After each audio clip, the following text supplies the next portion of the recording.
Hello everyone, welcome to another session of Jagjit Singh classes. So those who are following me sincerely, following my lecture sincerely, knows very well that we are going to complete part 2 of all important chemical reactions of chapter 1 chemical reaction and equation today. But before starting the class, I need to make 2 announcements. ध्यान से सुनिएगा, आपके लिए बहुत beneficial हो सकती हैं 2 announcements.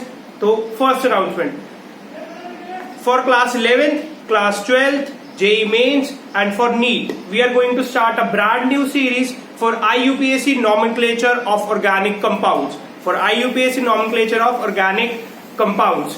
तो सपोज अगर मैं मंडे को सीरीज स्टार्ट करूंगा, अगर मंडे को फर्स्ट ध्यान से सुन लीजिए कि क्या इसके फीचर्स हैं सीरीज के.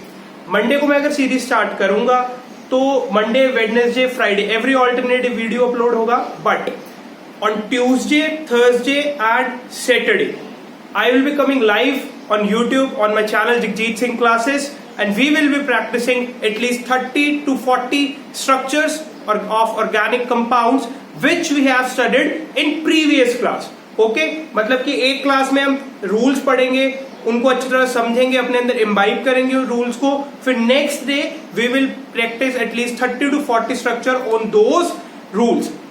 मैंने यही देखा यार, नॉमेनक्लेचर बच्चों को आता तो है बट अगर वो लैक करते हैं कहीं पे तो वो प्रैक्टिस में करते हैं. They don't practice the structures much. ये सीरीज को बनाते हुए मैंने यही ध्यान रखा है कि यार मैं प्रैक्टिस भी कराऊं और मैं रूल्स भी अच्छे से कराऊं. सेकंड इंपॉर्टेंट अनाउंसमेंट, ध्यान से सुनिएगा. So we are going to start something new on our channel. Listen from miss Anshika Chaudhary. Here she is.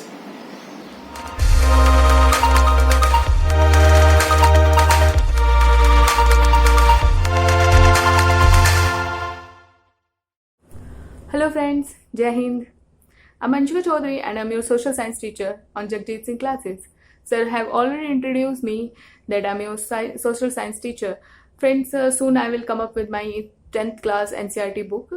We will cover this book with the maps and all required methods so that you can understand the basic concept of this subject. Friend, these videos are not only for 10th class, 12th class, but those students who are pursuing for their government exam, they will also get benefit with these videos. So I hope you will like these videos. I will meet you in my next video. Bye bye for now. Have a nice day. So she was Miss Anshika Chaudhary. तो यार फटाफट से जिसको भी social science पढ़नी है for class 10th, 11th, 12th for competitive exams, तो फटाफट से चैनल को शेयर कीजिए, सब्सक्राइब कीजिए, लाइक कीजिए और अपने फ्रेंड्स को भी शेयर करना है यार. जिनको नहीं पता उन्हें बोलो कि यार फटाफट सब्सक्राइब करें चैनल को.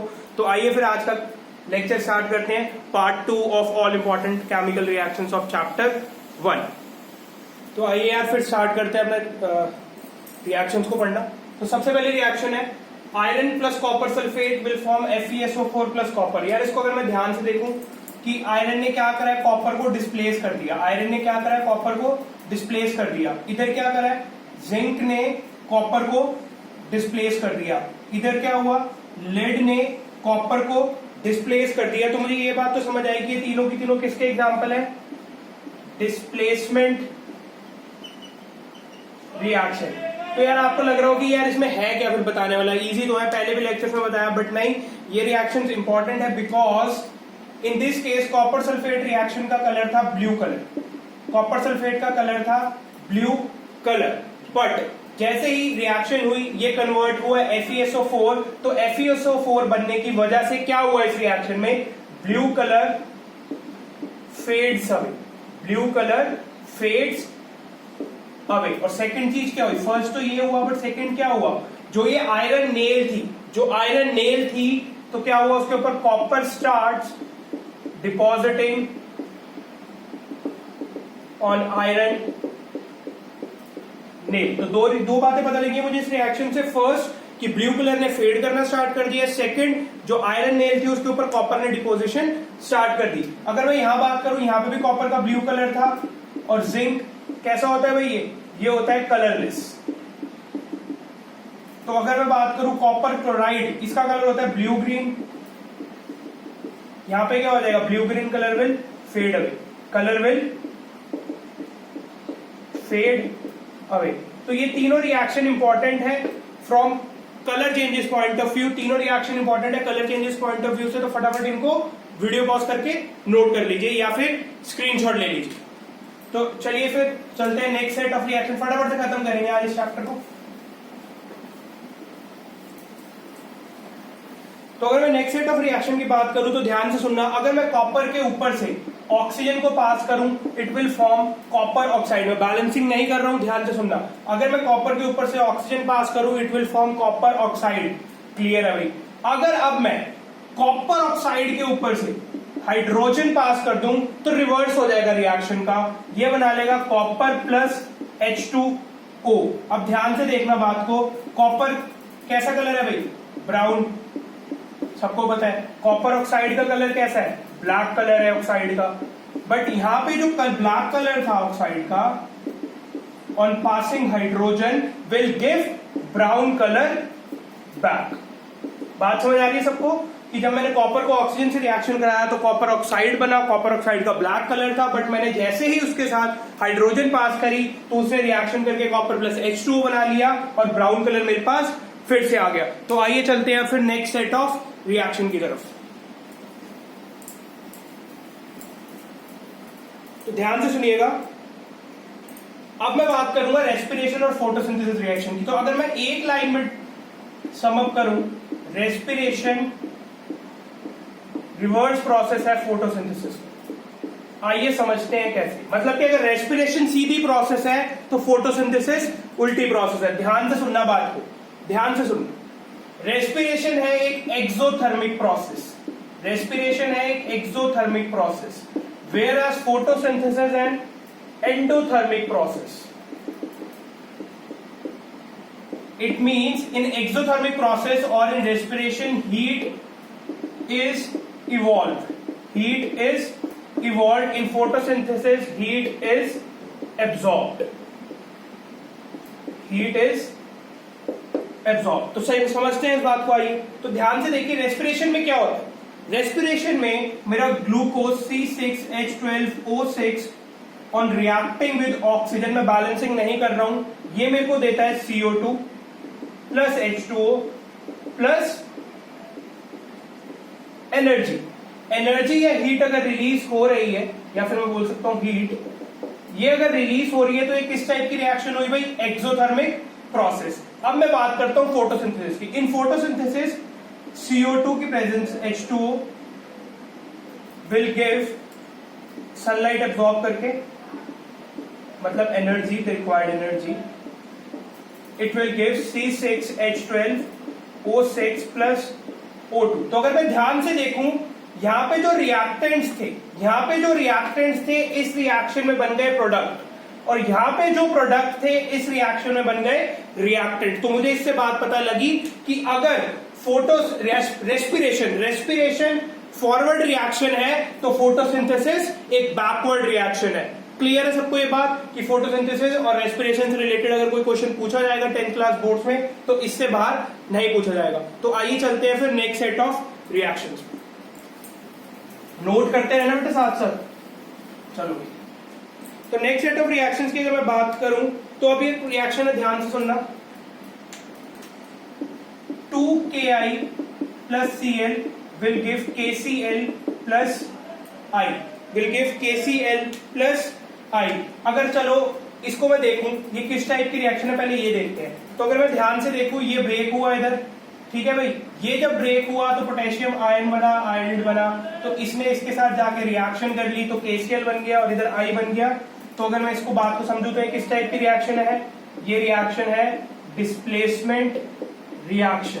बट इस डिस्प्लेसमेंट रिएक्शन में ऐसा क्या खास है? भाई जो इसको मैं लिखवा रहा हूं? कुछ भी नहीं है इसमें, तो यार पहले ही सबको समझ आ रहा है, देखते ही कि ये डिस्प्लेसमेंट रिएक्शन है। बट इसके अंदर जो इंपॉर्टेंट पॉइंट है उसमें ये है कि लेस रिएक्टिव नॉन मेटल, मतलब iodine is replaced by highly reactive non metal. क्या कौन है भाई हाईली रिएक्टिव नॉन मेटल? ये है क्लोरीन। बात समझ आ रही है सबको? इसी रिएक्शन की इंपॉर्टेंस ये है कि लेस रिएक्टिव नॉन मेटल को रिप्लेस कर दिया हाईली रिएक्टिव क्लोरीन, जो भी गया एक नॉन मेटल। तो चलते हैं इस चैप्टर के लास्ट सेट ऑफ रिएक्शन की तरफ। तो ध्यान से सुनिएगा, दो एग्जांपल कराऊंगा, टेस्ट ट्यूब कूल डाउन का और टेस्ट ट्यूब हॉट अप का। ध्यान से सुनना। टेस्ट ट्यूब की अगर मैं बात करूं तो कूल डाउन होगी या फिर हीट अप होगी। कूल डाउन का मतलब क्या है? कूल डाउन का मतलब है हीट एब्जॉर्ब होगी। कूल डाउन का मतलब क्या है? Heat absorb. Heat absorb. Heat up का मतलब क्या है? Heat released. तो हीट एब्जॉर्ब किस केस में होती है? एंडोथर्मिक रिएक्शंस के केस में। और रिलीज किस केस में होती है? एक्सोथर्मिक रिएक्शंस के केस में। इतनी सी बात मेरे को समझ आ रही है। तो मैं दो एग्जांपल करूंगा, एक होगा कूल डाउन रिएक्शन का या फिर हीट एब्जॉर्बिंग रिएक्शन का या फिर एंडोथर्मिक रिएक्शन का, और एक मैं करूंगा हीट अप का जो होगा हीट रिलीज या फिर एक्सोथर्मिक रिएक्शन का एग्जांपल। तो आइए फिर समझते हैं इसको ध्यान से यार एक बार कि ऐसी कौन सी रिएक्शंस और कौन सी नहीं। पहले मैं करता हूं हीट अप रिएक्शन का example. Zinc on reacting with H2SO4 will form ZnSO4 plus H2. Zinc on reaction with H2SO4 will form ZnSO4 plus H2. ये ऐसा रिएक्शन है जिसके अंदर क्या होगा? टेस्ट ट्यूब मेरी क्या हो जाएगी भाई? हीट अप हो जाएगी। अब मैं बात करता हूं एक कूल डाउन रिएक्शन का। Ammonium chloride on reacting with barium hydroxide. अच्छा बताओ जरा क्या बनाएगा ये? चलो बनाए फिर। अगर मैं इसको ब्रेक करूं, ये बनेगा NH4 प्लस Cl माइनस, ये बनेगा Ba2 प्लस OH माइनस। तो क्या होगा भाई?